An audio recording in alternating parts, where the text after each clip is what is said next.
খুবই খারাপ হলো। আমি দেখলাম তুমি শেষ ওভারে একদমই খেলতে পারলে না।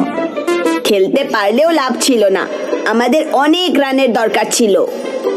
মাত্র 19 রান, তুমি চেষ্টা করতে পারতে। কিন্তু সেটা অসম্ভব ছিল দাদু।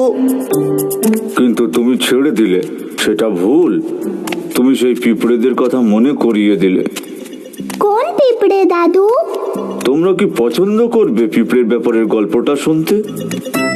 ইয়ে, স্টোরি টাইম। অনেক দিন আগে পিঁপড়েদের একটা দল পিঁপড়ের বাসায় থাকতো। সেটা খুব বড় পিঁপড়ের দল ছিল।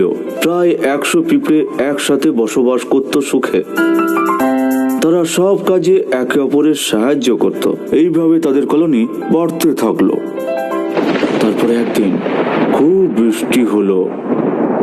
বৃষ্টির জল পিঁপড়েদের বাসার ভেতরে ঢুকে গেল। না, এবার আমরা কি করব? আমাদের বাড়ির সব জায়গা দিয়ে জল ঢুকে পড়ছে তো। আমার বাচ্চারা, আমার বাচ্চারা, সবাই পালাও, যেখানে পারো পালিয়ে যাও। তুমি কি আমাদের সাথে আসবে না জনি?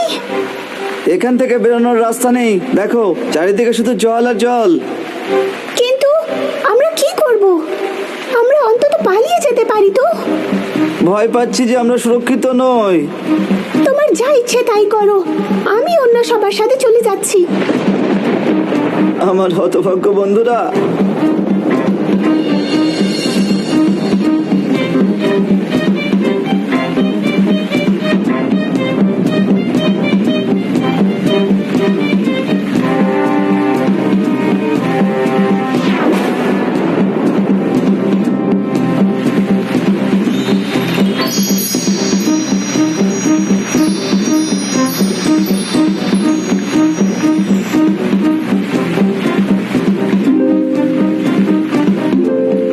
আজকে যদি আমার বন্ধুরা আশা ছেড়ে না দিত, তাহলে ওরা আমার সঙ্গেই থাকতো। তাহলে তোমরা দেখলে, আশা ছেড়ে দিলে কাউকে সাহায্য করে না। সব সময় চেষ্টা করতে হবে। এবার আমি বুঝতে পেরেছি দাদু, কালকের খেলাতে আমি কিন্তু জিতবো, তুমি দেখবে দাদু।